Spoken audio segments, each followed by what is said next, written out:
So, welcome to the masterclass with me, Taki'h. Um, for me, this is the subject I'm most passionate about when it comes to femininity, when it comes to women. For me, it's about connecting to your full potential. I got a comment recently meaning Sunday actually, from one of the participants in my group, and it was at the end, and she said, when I first met you, I was confused because I knew you were this international teacher who's doing these groups everywhere, tantrika, and you dress very feminine, but you don't act like that stereotypical teacher that is very like soft and let's just surrender to the men and let's whatever she was describing, which was her version of what's stereotypical. And and I just laughed inside of me, because for me there is no stereotype for what is a tantrika or what is the feminine or what is a woman.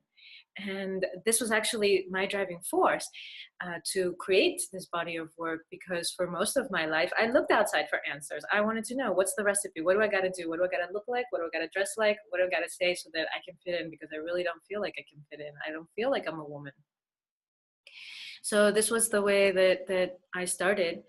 And the womb wisdom came from actually the answers within. Nobody, it wasn't that somebody taught me these things. It was that I realized that, yeah, it is true that different times of the month I do feel differently, and I have access to different aspects of my feminine, of me, and all of it is me.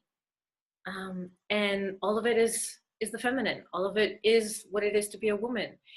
And still, that version of that, my version of that energy may look totally different than another woman's version of that energy. For example, the Great Mother energy, or the Enchantress energy can be look totally different, but yet it's the same energy playing out. So that's when I started to really get into the archetypes, because realizing that there's some bridges there to wholeness. That, okay, we have all our little individual stories down here, but then there's just a few types of energy actually, and we all have our fragrance of that. It's like saying there's 6 different flowers in the garden, and they can all have various colors and fragrances and things like that. So for me, this work is about supporting women to come into their fullness, their version, their truth, their freedom, not whatever they searched for, got for them outside, or the right and the wrong. And that, for me, is what serves humanity, basically. And it's been a little too long, like as in 2,000 years too long, that we haven't been really allowing that. So yeah, so it's from that space. And that's the importance, also the importance for me, once I started to connect to more of my body's wisdom, realizing and feeling cheated actually, that I had never been initiated into the wisdom of my womb or my body. I had never, sure that my virginity is precious, or that my sexuality, that it should come with love or something like that. Those kinds of things that I heard when I was young, and probably many of us did. But as far as like the initiation into like, you are holding treasures, you are holding magic, you are holding like incredible power. Um, never heard that, never got that. And so when I started to really connect to my body and its wisdom, and it started telling me, and I started to see that, like, wow, um, here are all the answers, and it's a missing part, which wasn't always missing.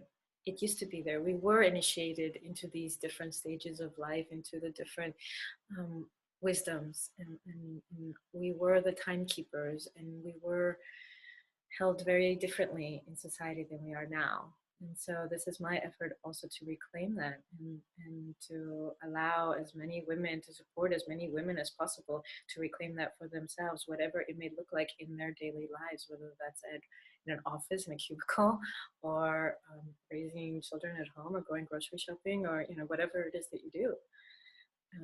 That it's no less applicable in your daily life. So it's not like you have to be a yoga or meditation person 24/7 kind of thing. No, it's about bringing the sacred into everyday life. Yeah. So that's a little bit of the background.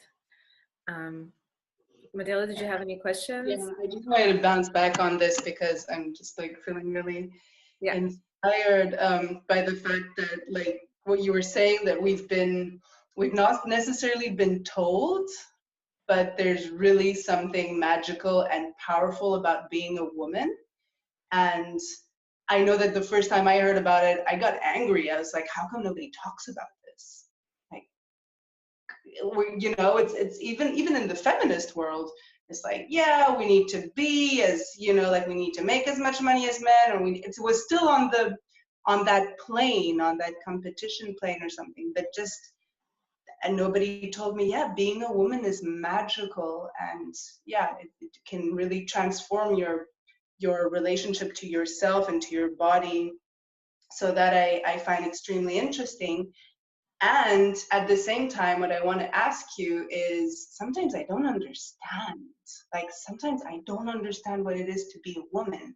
Like, when my partner tells me, I don't understand you, it triggers me because I don't even understand myself. Like, how come I can be so horny one day and so afraid to be touched another, or so full of energy, and you know, and a few days later, I'm going to need really like my cave time. I just, sometimes I tell myself, I don't even know who I am. I'm a different person every day. So yeah, I would like to have your take on that. Right. So, you know, it's like it's a famous quote, no? That when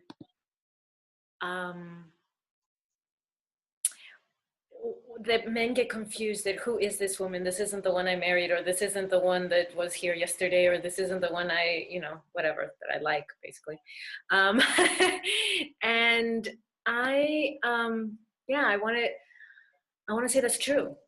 I there's nothing, you know, that's absolutely true. And when we enter into our menstruation time, when we begin our cycle, we begin to live cyclically. And the masculine way, that doesn't mean just men, but the masculine way of living, of time reference, is linear. It's A to B, it's straight. And we are cyclical, which is why we were the original keepers of time, because we were holding that imprint in our womb through our menstrual cycle of how the lunar calendar goes, or the seasons, or life changes. They were all imprinted in our womb. You could see it. And so we're not the same. And if a man is in touch with his feminine, also he's not the same. But for us, it involves hormones and other things that when you're in a man's body, you don't get. And yeah, just to be honest and to embrace that there's nothing wrong. You don't have to be the same. There is nothing that stays constant in this world. Nothing that is alive stays the same. Impermanence. It's one of the most basic teachings of Buddhism, that everything changes. Everything. And so the more we get attached to it, the more suffering there is. Or the more we want something else that isn't there at that moment, the more suffering there is. So why not accept that, yes, I'm ever changing, and I have cycles, and I can harness those energies, and I can live my full potential that way, instead of trying to put myself in a tight box that doesn't really fit and feels draining. I guess what I would like, because I'm also discovering this theme that I don't know very well, I guess what I'd like is more like to understand, you know, like the phases and what to expect, as opposed to always be taken by surprise. Right. You know, like, oh well, now apparently I'm full of energy. Quick, you know, let's do something about it. Or, you know, I planned something important, but actually now I just want to hide, Right. you know, and be in my bed. So that's what I'd like to harness, I guess. Yeah, so I'll be going through those stages now, and then we'll go into the experiential journey. So I'm going to give a little bit of theory just to give you a framework, and then it's going to be about you discovering in your body what the truth is. Before I do that, I wanted to actually comment on the first thing you said, which was about that you felt angry when you discovered this and how come nobody told you. And I felt sad. I felt grief. I and there was of course anger with that, but there was this sadness of the years lost, of the opportunities lost, of the scars and the wounds that were there and didn't have to be, Mm. of the Chaotic relationships, maybe. I'm sorry. Chaotic relationships, maybe too. Well, actually, no, I wasn't thinking so much about the relationships, but yeah, that might be the case for other women. But for me, it was about, well, yeah, relationship to myself. That how indifferent and disrespectful I had been to myself and to different aspects of me and to different energies of me, um, as a result of being ignorant, of not knowing. I mean, it wasn't intentional, but for example, during my bleeding, I never stopped and took care of myself or slowed down or meditated or any of the, I'll go into those explanations, but any of the things that would come naturally, I just kept going. There's work to be done today, and there's a schedule, and you just keep doing what you gotta do, or what's on the plan. And so I was really sad. I was very sad. And then I was relieved that, but I'm not on my deathbed. Like, It's not wow, over. there's still a chance. There's something I can do. And in my case, I'm still bleeding. I still have my menstrual cycle. So not only is there something I can do, but I can still connect to my own cycle. But even if you're not bleeding, if you're watching this, if you don't have your own cycle anymore, you can still connect to the lunar cycle. And the fact that you've had a cycle is that imprint in your body for the rest of your life. You're cyclical. Once you become cyclical, you are cyclical. So it's perfectly fine. There's a missed opportunity in terms of um, having that direct experience with your actual cycle, but it's not all lost by any means. Nowhere close to all lost. You can still harness the same things as those who are still bleeding. So I just wanted to say that. Okay, so without further ado, let's get to some information and then to the body. So ladies, sisters, if you want to be taking any notes during this time, feel free. You have a piece of paper and pen near you. Okay, so the first stage is after bleeding. So after bleeding, I'm going to speak in weeks, but if your cycle is shorter or longer, then you just work that one out for yourself. Do the math on your own. But basically, let's say 4 weeks for a whole cycle from bleeding to bleeding. So Maiden, after bleeding, that's the archetype that's associated with that stage. It's like a flowering, a spring. So it's associated with the springtime of the year. It's a blossoming. It's adventurous, playful, and experimenting and flirting with life, this kind of energy, which corresponds to our teenage years, which corresponds to after we start becoming cyclical.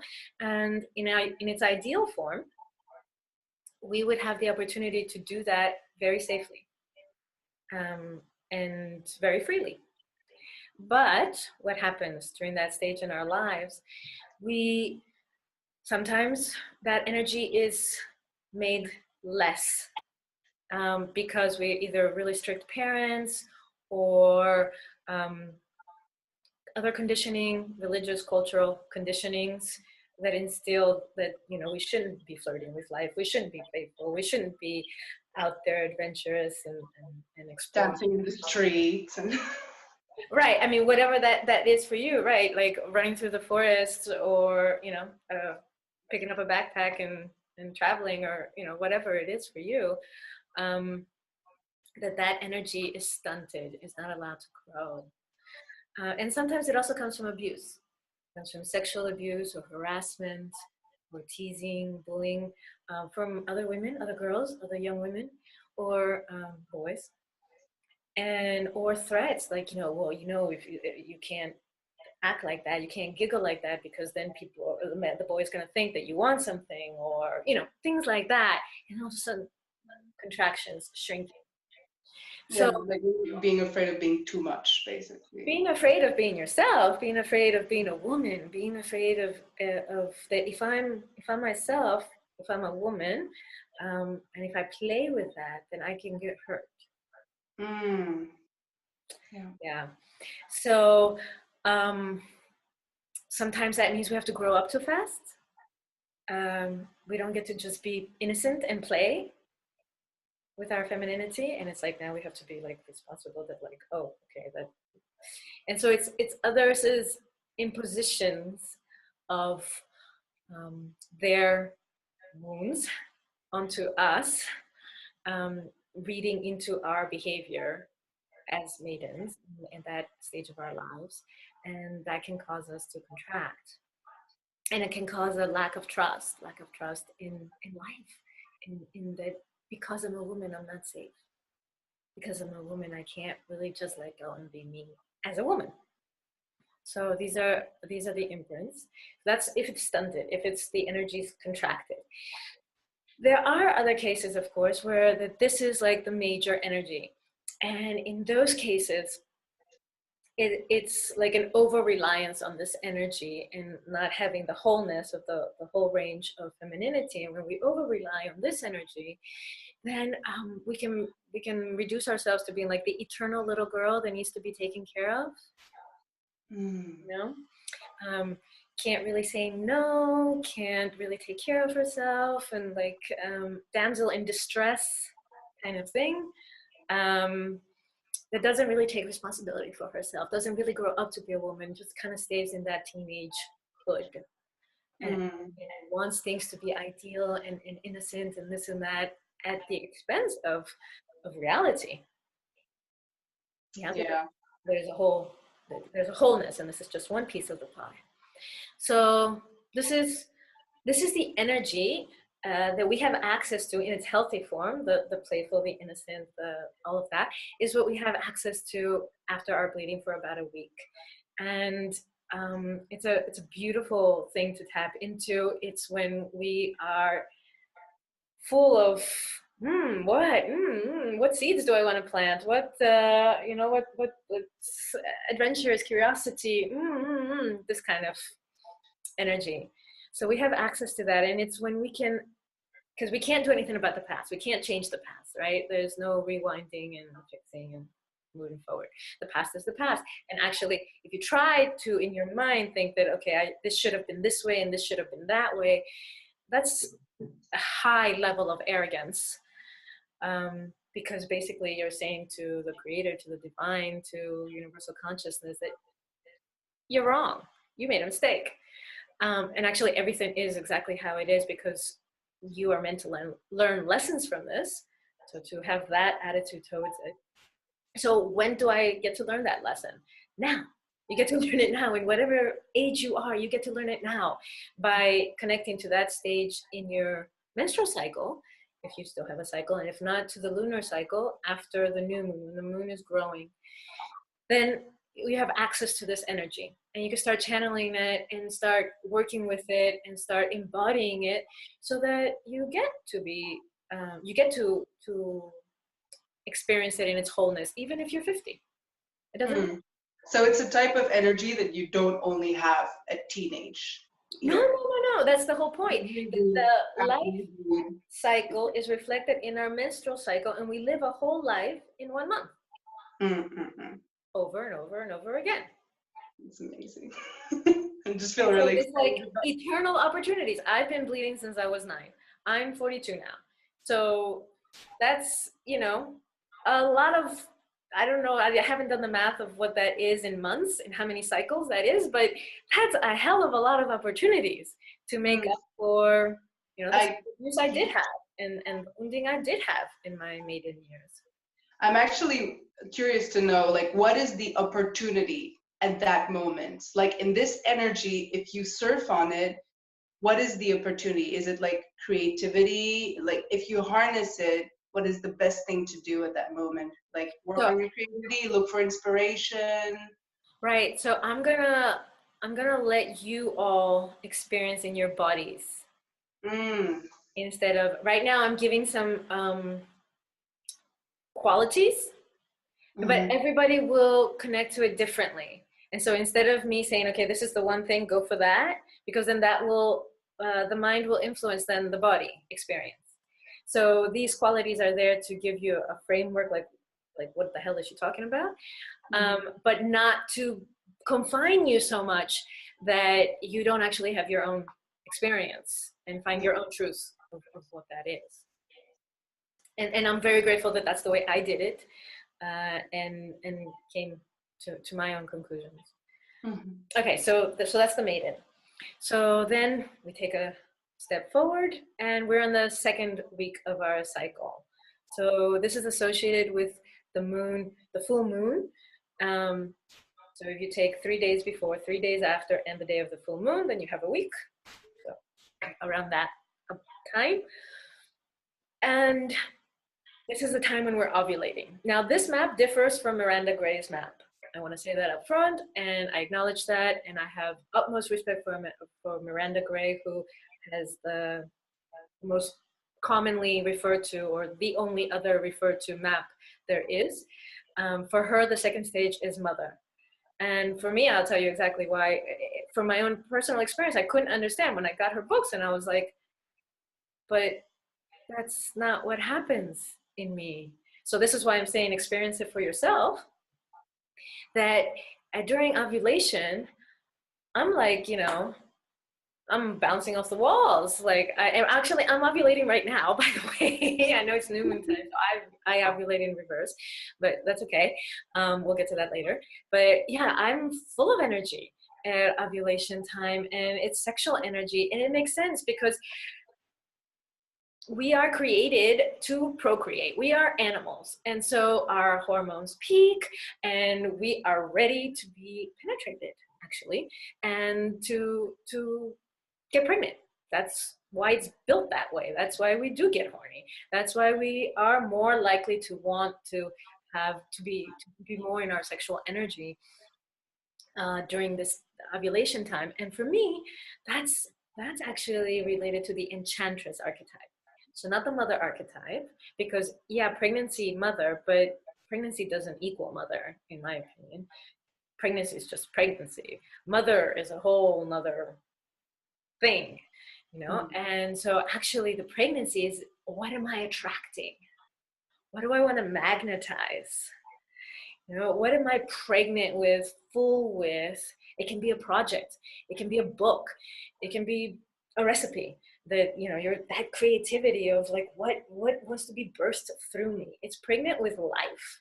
It's pregnant with life force. It's pregnant with possibilities. So that is the Enchantress archetype for me. It's associated with the summer season. So again, for me, that's hot, passionate, endless summer nights, this kind of thing. Which again, Enchantress for me, not mother. So let me just say a little bit about when that's stunted or when it's overdone. So the stunted version of the Enchantress would be, again, based on wounding and conditioning, frigid, that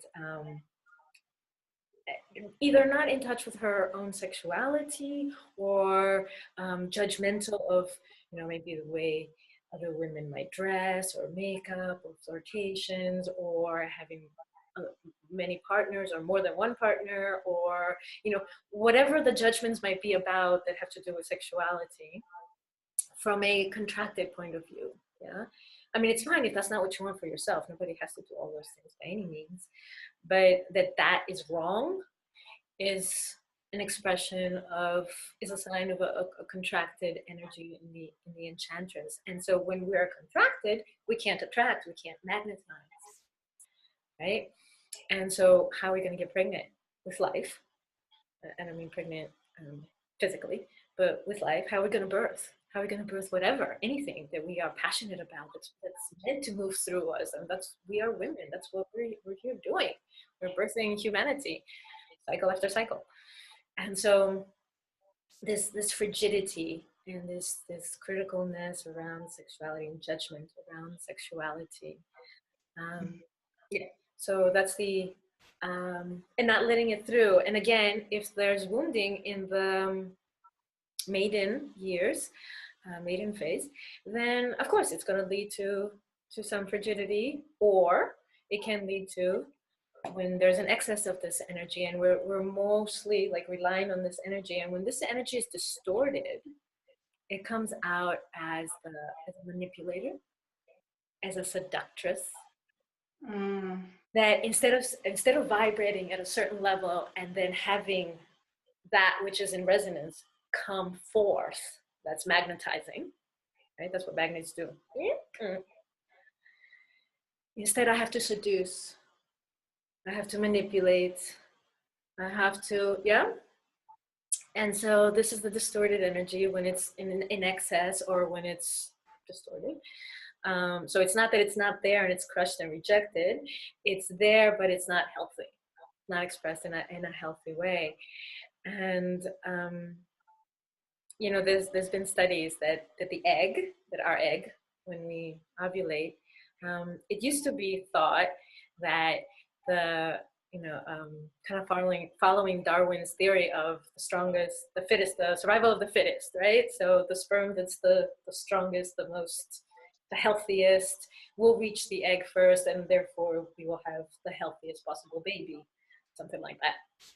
And once one sperm penetrates the egg, then no other sperm can penetrate it. So the recent studies have shown that actually it's resonance. So it's that sperm that is resonating with whatever that egg is emitting. It's like a sound, a wave, a resonance, an energy that's what it means. So that's the enchantress. That's the magnetizing at its most biological, anatomical core. You know, this is how we are made as humans. So, but it doesn't have to stay with just the physicality. It doesn't have to stay with just the animal nature. You know, it's whatever you want to magnetize in life. But from an aligned place, from a higher place, as opposed to from the ego, I need to fulfill this because I have an empty bowl and here I come as a beggar, and so let me seduce or manipulate this out of you so that I can get some. Yeah. Okay, so that's the enchantress. So then we move on to what I consider to be the third stage for Miranda Gray. It's the opposite. It's the now is the enchantress. For me, it's the mother. The third stage for you is the mother after ovulation. After ovulation. So after ovulation towards menstruation, and in the moon, it's when the moon is going towards new moon. And in the seasons, it's the fall. So, you know, if you just look at nature, again, I just observed, I was like, okay, what's happening in my body, what's happening in my sister's bodies, and what's happening in nature, what's happening with the moon, what happens, you know? And this is what I observed for some years. And then I was like, this can't be wrong, because all of nature is telling me that this is how it works, and our hormones and everything. So yeah, so that's why I use this map. So autumn, harvest. Yeah, the fall season, the great harvest anywhere on the planet during the fall season is when you harvest what you planted, what you seeded in the spring. So maiden years of exploration and adventure, and then discovering yourself as a woman and what is it that I can magnetize and that I want and this kind of things as an enchantress, and then time to harvest. And I know myself as a woman. I don't need to prove anything. And from that overflow, I give. So it's like a fountain that's overflowing, like the bounty of Mother Earth at that time, in the fall. My children drink, eat, be merry, kind of thing. So that's the energy of the Great Mother. It's universal love. It's unconditional love. It's a giving. It's an abundance.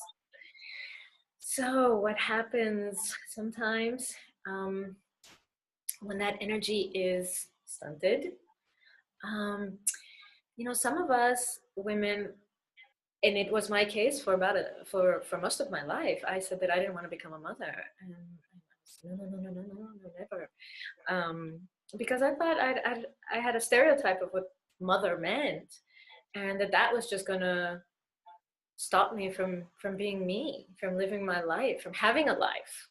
Yeah, because the mother role models that I had all gave up their lives for their children and their husband, and that's the society that's the modeling I had.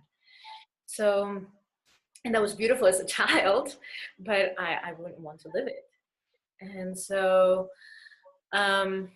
it was beautiful as a child because I had so much attention. I had my mother there all the time, but of course I have no imprint of her having her own life until I went to college, and that's not so beautiful. That then resulted in me being afraid to become a mother. So this a distance, like an emotional distance or a physical distance, or like little babies, or like this kind of repulsion around motherhood, and especially that mother and sexuality are two worlds, two very far apart worlds, which isn't true. This is religious conditioning mostly, that the sexuality of a mother has to be that women have to forsake their sexuality when they become mothers. It's absolutely not true. And so it's when it's stunted, it's out of that kind of rejection and fear and stories. And then when it's over, that energy is overdone, we have an excess of it, then it's the woman that basically is suffocating. Yeah, like it's possessive. It's like, I'm gonna smother you. I'm gonna like take care of you, and that puts the other person in victim, quite honestly. No matter what their age is, or if they're man or woman or whatever. And this is actually something that many of us women need to come to terms with, that like we mother our partners. And I can tell you from my own personal experience that eventually kills your sex life. For sure. Oh, wow. Because, yeah, it does. There's this satisfaction of taking care of people, but actually if it's not aligned, that's where the trap is. When it's in abundance, when it's a flow, and let me do this out of devotion, out of worship, out of love, out of joy, out of this. Because it feels right, not because you're sacrificing yourself. Let me give you an example. Today, I have like a pile of clothes I need to put away, okay, that I've done laundry, we've moved into a new place, and like there's still like a pile of clothes that need to be put away, a big pile. And my husband, he has his stuff like all thrown into the closet and closed, and he's been away for 8 days. He's coming home tonight. I put his clothes away instead of mine. And it wasn't from a mothering at all. It could look like it from the outside, but it wasn't at all. Inside of me, I was like, I want him to come home and open the closet and see like order in that, and just feel like, yeah. And I know that he's gonna then go off and work on his bronze all day, and I'm here and I can fold my clothes tomorrow. So what's the problem? You know? So it's not that we don't give or we don't do, but it's from an overflow. As like just because it really feels right, and it's like, yeah, it's natural. It's not this I have to, or a good wife does that, or a good woman does that. Yeah, exactly. And especially the I have to, it speaks exactly to the point, which is it's my need. It's my need. I need to mother. I need to take care of. And usually most women who are like that, and so just check for yourself, sisters who are listening, most women who are like that aren't very good at mothering themselves. So that's the irony of it, is that you're busy taking care of everybody else, and then they put themselves last. Absolutely. That's the classic 1950s, 60s model of that, that my mother comes from, that most of us grew up with, that everybody else first and me last, because you don't mother yourself. So when you let this energy run through you in a healthy way, there's an abundance, there's an overflow, but I drink first. My cup is full and then it overflows. Yeah, it's not, I can't give from an empty cup. And then I become bitter. And I also put my partner or whoever I'm mothering into victim, and or into like a child. Yeah, and then you get frustrated and be like, I did this for you. Why aren't you doing this back for me? Yeah, and then also that, like, why can't you remember, or why can't you do it, or why can't, well, because I'm the one taking over. That's why, because he or she doesn't have to, you know.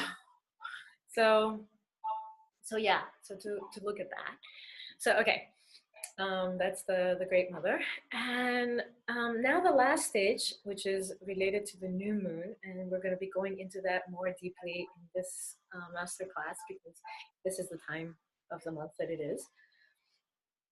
It has two parts actually. And the first part is as we're getting closer to the menstruation, but haven't started menstruating yet. And this is the warrior archetype that starts to become accessible to us quite strongly and many times unconsciously.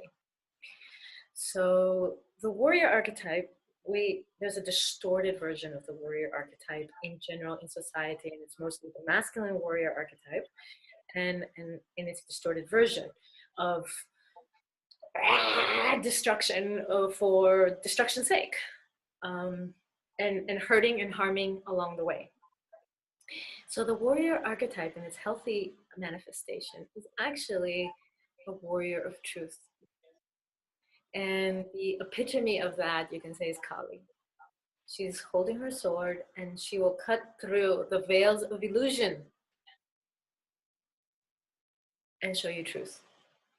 So at that time of our cycle, we are approaching a small death. That's what the menstruation is period. That the hymen, the blood that has been accumulating in the uterus, in the womb, will be shed because there wasn't fertilization and it's no longer needed. And so it goes. And so that is a small death. It's what wasn't manifest, what didn't get created. Mm-hmm. Our bodies, our hormones plummet.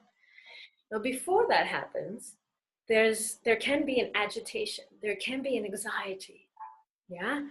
And usually what women don't realize is that that's associated with something that hasn't been lived. Like there's some reckoning that needs to happen. And you think of the warrior archetype, she's out, Kali, she's there with her sword, and she's like, look at this, cut through the shit, cut through the veils. What is it that you need to face before this death? Before the new cycle? What is it that you need to mourn, if that's what needs to happen because something wasn't lived? Or what needs completion? Or what needs to be let go of? I'd like a like real life, maybe day-to-day example, because when you talk about like illusions and veils, I'm not sure I'm following. Yeah, so like the stereotypical example that before a woman bleeds, it's a stereotypical, so no offense to anybody. It's not my case, but it's the stereotype that we all are familiar with. And there's truth to the stereotype that before a woman starts to bleed, she can be really bitchy, she can be really agitated, she might be really angry, and let's assume she's in a relationship, so she starts yelling at the partner, or she starts fighting. I can completely relate. That is totally my case. So I can feel that before my menstruation, I'm not in the aligned warrior archetype.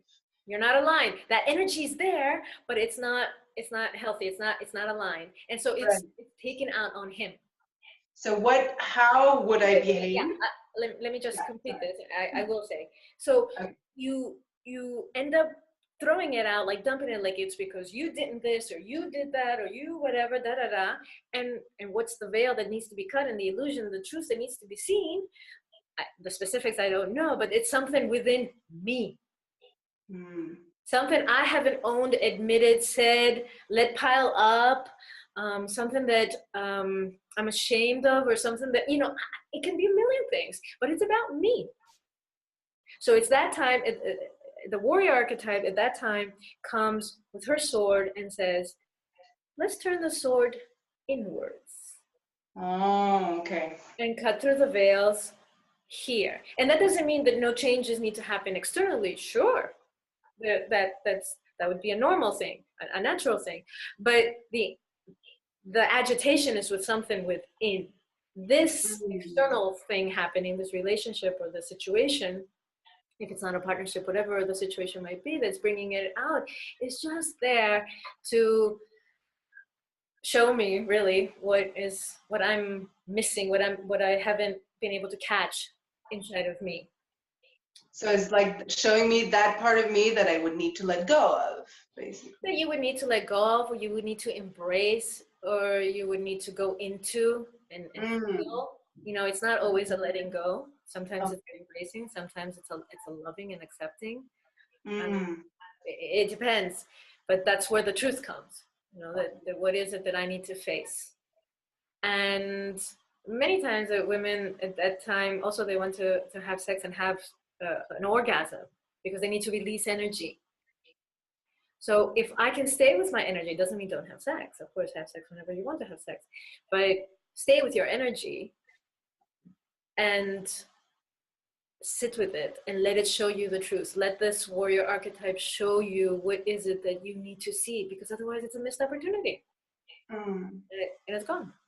So basically we have an opportunity for growth every month before the menstruation. You have an opportunity to grow for the whole month. You have an opportunity to reconnect with your maiden in a healthy way and allow her to come through. You have an opportunity to connect to your enchantress in a healthy way and allow her to come through. You have an opportunity to connect to the great mother and the nurturing, the overflow and self-mothering. Let her come through.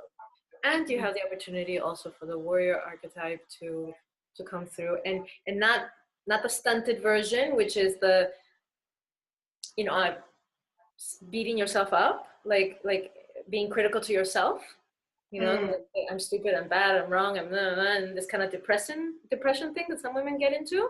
Yeah, I get very emotional. I don't get angry, but I get really like, I cry at everything, like anything.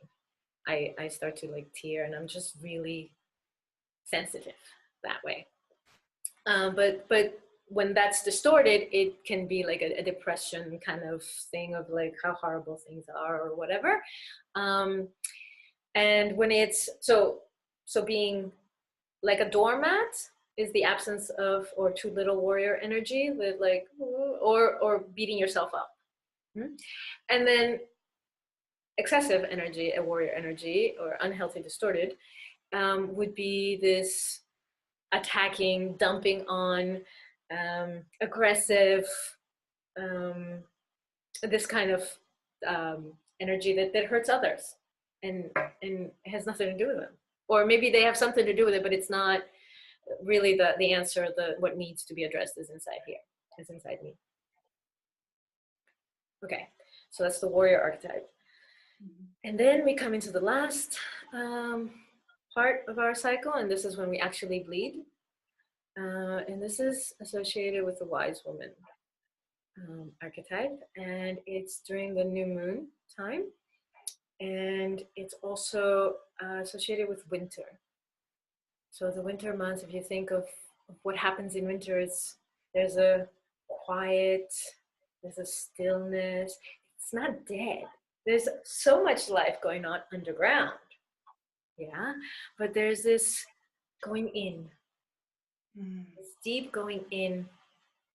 And this is that time of the month where we are super sensitive and we can download information, and some of us get it in dreams, some of us channel it, some of us are just begin to pick it up knowingly.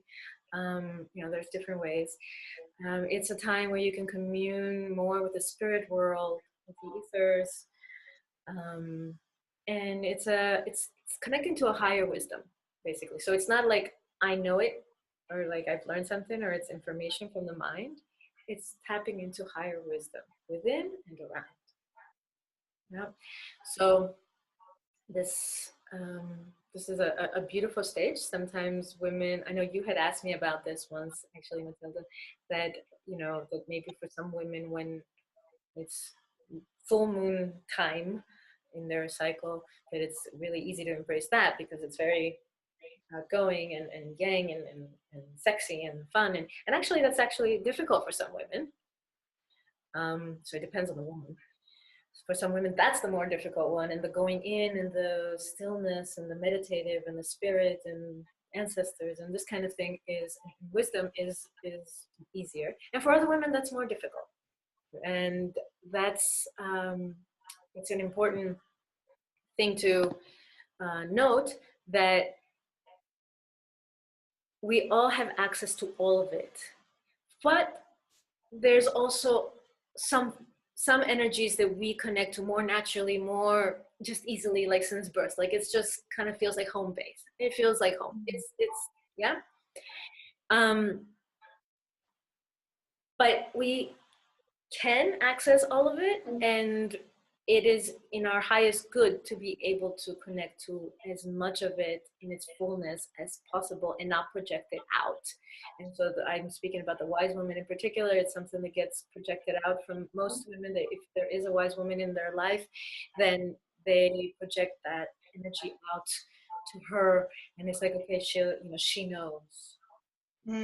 So I go, for advice or for whatever, and it's like, no, let me use that as a modeling, just like someone who really has a healthy maiden, or somebody who has a healthy enchantress or a healthy great mother. Let me use that as a role model. Let me use it as a modeling so that I can learn also, so they can activate that in me, can bring it out in me. Not that I have to copy it, but it's through resonance that, oh, okay, so this is how that looks like. Oh, I have a role model now. Okay, now let me find that inside of me, and what does it look like when it comes through me? It's permission. It's like the sisters giving you permission. And so for me, this is the basis for sisterhood, actually, that there's no need to compete or to judge or to, any of that, because, whatever you hold that I wish I had, and so, and I might be judging you for it, or being critical, or being envious, or projecting out, putting you on a pedestal for it. Actually, like, that's medicine. Let me take a little bit of you, pop it in, and grow this way. And that's and when we can see each other in that way, so like, hey, I have this strength, I have this gift, and you drink from me, and you have this, and let's drink together, and so we can all become whole. So yeah. So actually, I forgot to say about the wise woman, the less and the more.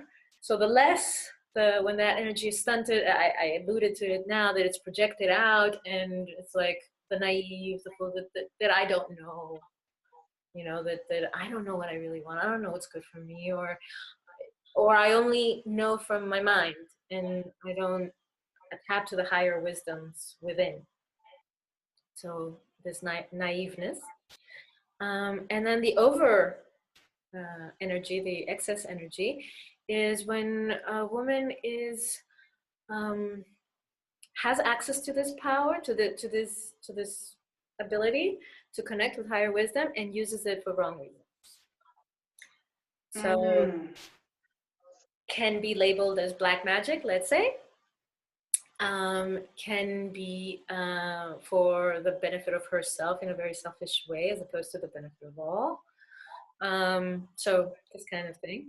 And another way to look at the overuse of this energy when it's in excess is that she's a know-it-all. Like, I know, and is there with her knowing, and that doesn't empower anybody to grow. Just like the smothering mother or the manipulating seductress. When it's the over energy, it's there, and it's like, whoa, like no one can deny it, but it's not nourishing for others. And it's not nourishing for her either, because then she's kind of like typecasted, like, this is me and not anything else. Okay, so we've gotten now through the 4 stages, and then what happens? What happens after you're bleeding? Back to springtime. Back to springtime. Cycle continues, because we're cyclical. So that's what happens after the new moon. The moon starts to grow again. And what happens after winter? The flowers start to bloom, and the birds start to sing, and the sun starts to shine, and the snow melts, and blah, blah, blah. So it's just the rhythm of life. We are the rhythm of life. And that could be more sacred. what could be more powerful? Yeah. And to access it and to harness it.